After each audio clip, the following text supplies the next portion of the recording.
Boa tarde, meus amores! Tudo bem com vocês? Espero que sim. Espero que vocês estejam fazendo as atividades, assistindo as videoaulas, fazendo tudo direitinho para que a gente não perca nenhum conteúdo, não é? Hoje já é terça-feira, já faz bastante dias que a gente não está se vendo, que a gente não está indo para a escola, mas eu espero que tudo isso passe logo. Eu estou orando, pedindo ao Papai do Céu para que tudo se normalize rapidinho, tá? Eu tenho certeza que vai acontecer.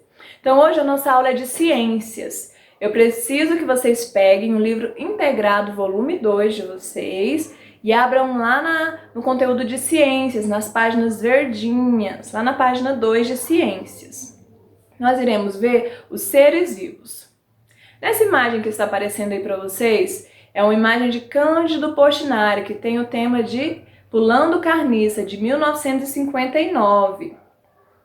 Quero que vocês observem aí para mim tudo que tem nessa imagem, nessa pintura. Tudo que está aparecendo aí, observem tudo.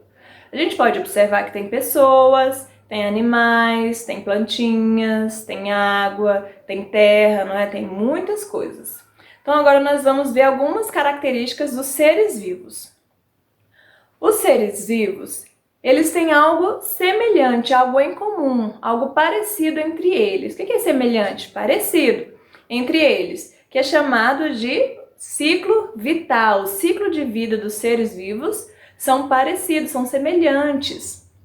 Porque todo ser vivo, ele nasce, ele cresce, se desenvolve, ele se reproduz e morre. O que é se reproduz, Pro? Ele dá origem a outra nova vida. Igual quando a mamãe está grávida e nasce um bebê, ela deu origem a outra nova vida.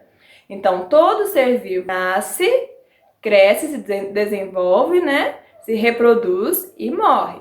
Muito bem, agora nós vamos observar o ciclo vital de um galo. O galo, ele vem do ovinho, não é? Primeiro é o ovinho, depois sai o pintinho bem peladinho, sem pena nenhuma. Depois vem o pintinho cheio de peninha, bem bonitinho. Depois ele cresce e vira um galo, não é? Aí é um ciclo. Forma um círculo, nasce, cresce, reproduz e morre, não é? É um ciclo. Quando o galo ele fica adulto, ele pode se reproduzir. A gente viu que nesse ciclo vital, o animal passa por diversas mudanças, não é? Em alguns seres vivos as mudanças são menores, em outros são muito grandes as mudanças. Nos seres humanos, as mudanças são bem pequenas, porque o ser humano, a pessoa, ela nasce, não é? Ela cresce e fica adulta, mas não muda tanto, ela somente cresce, ela não se transforma. Agora, como exemplo da borboleta, acontece a metamorfose. O que é metamorfose? Metamorfose é uma transformação muito grande, que sai de uma forma e se transforma em outra forma, fica totalmente diferente de como ele era. Na borboleta é assim, primeiro vem o ovinho, depois a larvinha, depois se transforma na lagarta, depois a lagarta vai para o casulo, fica um tempo lá e depois sai uma linda borboleta totalmente diferente. Isso é metamorfose, ela se transformou de um jeito para outro completamente diferente. Mas não são só as borboletas que passam por metamorfose. Tem os sapos também. Os sapos, eles nascem girinos, um girino pequenininho, depois ele se transforma em um sapo completamente diferente, como aqueles que a gente vê em filmes, em desenhos, né, do príncipe. Se transforma, e isso é chamado de metamorfose. Muito bem. O que existe em comum entre os seres vivos que a gente viu é a reprodução, né? Mas nem sempre a reprodução é da mesma maneira. Em alguns animais é de um jeito, em outros é de outro jeito, né? Igual a gente viu o galo. Ele não cresce na barriga da mamãe, ele cresce dentro de um ovinho, fora da barriga da mamãe. Nós, seres humanos, a gente cresce dentro da barriga da mamãe. Como a gente pode ver aí na página 4, os porquinhos também, a vaquinha também, o gatinho também, o cachorro. Todos desenvolvem dentro da barriga da mamãe para depois nascer, não é? São tipos diferentes de reprodução, mas é algo em comum. Todo ser vivo pode se reproduzir, sim. Mais uma semelhança entre os seres vivos. Eles respiram e eles se alimentam. Todo ser vivo Faz respiração. Mas tia, até as plantinhas respiram? Sim, até as plantinhas respiram. As plantinhas fazem 2 tipos de respiração, que é a respiração celular e também a respiração através da fotossíntese. E também todo ser vivo precisa se alimentar, de uma forma ou de outra. As plantinhas também se alimentam? Sim, as plantinhas também se alimentam. Vocês já viram quando a mamãe planta uma plantinha, ela coloca lá várias coisas no solo, nutrientes no solo, para que a plantinha possa absorver e crescer forte? Assim que as plantinhas se alimentam, também através da luz do sol elas se alimentam. Todo ser vivo precisa se alimentar.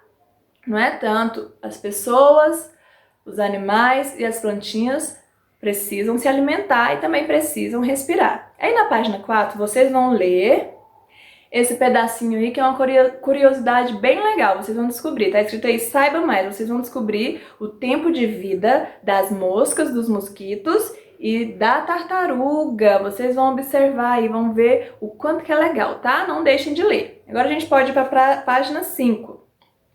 Lá na página 5, a gente vai falar sobre os fatores do ambiente. Que no ambiente existem alguns fatores. A gente viu os seres vivos, mas também existem os elementos não vivos. O que podem ser os elementos não vivos? Ó, a terra é um elemento que faz parte da nossa vida, mas não tem vida, não possui vida. A água, o ar, rochas, pedras, tudo isso são elementos não vivos. Elementos não vivos são aqueles que não foram feitos por homens, que já existem, tá? Não é uma mesa, uma cadeira, isso não. Elementos não vivos são aqueles que não foram feitos pelo homem, tá? São o ar, o solo, a terra, a rocha, a água. Esses são os elementos não vivos. Quando se mistura esses elementos, existe uma relação, igual pra plantinha viver, ela precisa da terra, da água, a gente precisa também do alimento, a gente precisa do ar, do clima. Tudo isso é chamado de ecossistema. O que é um ecossistema? Ecossistema é a relação entre os seres vivos e os elementos não vivos. Igual, dentro de um lago, um laguinho pequenininho, a água é um elemento não vivo, não é? Mas dentro daquele laguinho tem peixe, tem plantinhas, não é?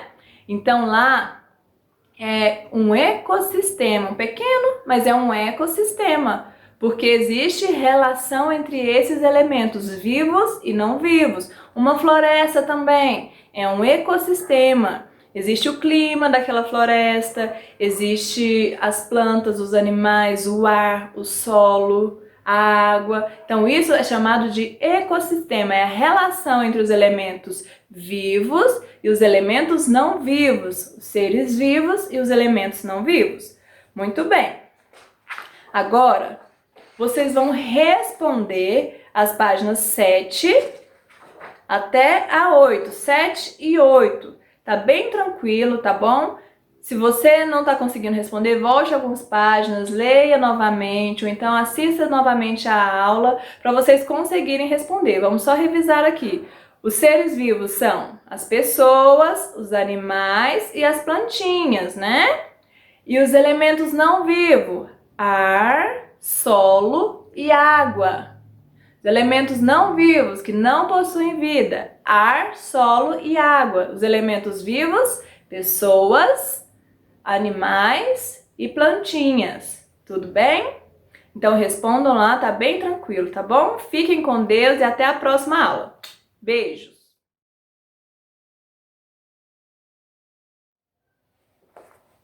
Oi de novo, meus amores! Agora a nossa aula é de geografia.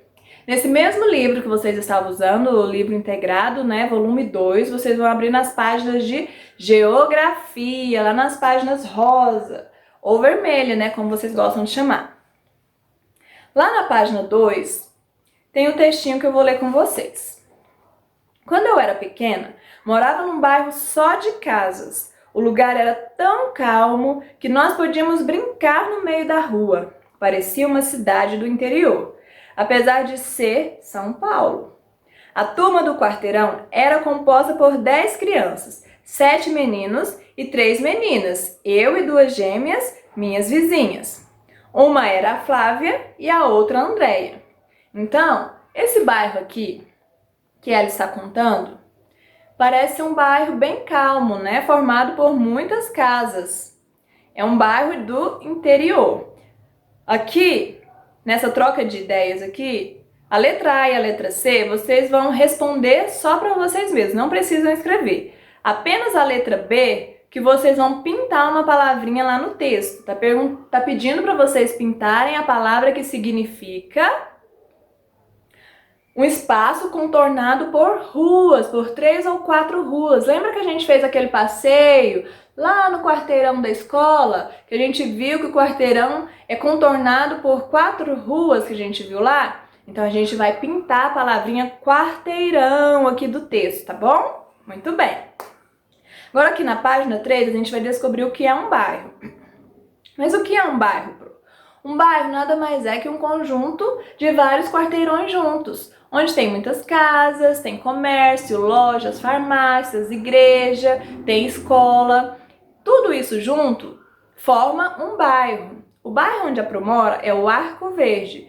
Alguns moram no Arco Verde, outros na Vila Formosa, no JK, não é? Geralmente no bairro a gente conhece quase todas as pessoas que moram lá, porque bairros geralmente são menores.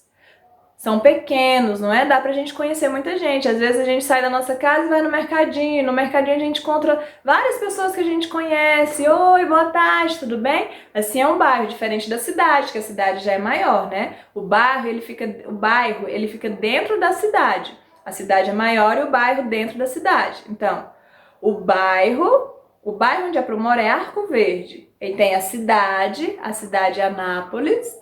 Tem o estado é Goiás, e tem o país é Brasil. Vocês não podem esquecer, lembra que a Pro falou na sala? Então eu moro no bairro Arco Verde, a gente mora na cidade de Anápolis, no estado de Goiás e no país Brasil, tá? País é Brasil, estado Goiás, cidade Anápolis. E o bairro, eu sou no Arco Verde. Você pode ser no Arco Verde, tem alguns, né, que são em outros bairros, mas você sabe o nome do seu bairro. Então, agora vocês vão responder, relacionados ao bairro de vocês, a página 3 e a página 4. Lá na página 5, vocês vão precisar da ajuda da mamãe e do papai para fazerem uma pesquisa sobre o bairro de vocês. Vocês vão descobrir a origem, o significado do nome e muitas coisas legais, tá bom? Então não deixem de fazer a tarefinha, tá bem simples, tá bem tranquilo. Qualquer coisa pode mandar perguntinhas para mim no Clipe Escola que eu vou ajudar vocês. Então a aula de hoje foi só essa. Fiquem com Deus, viu? Beijo!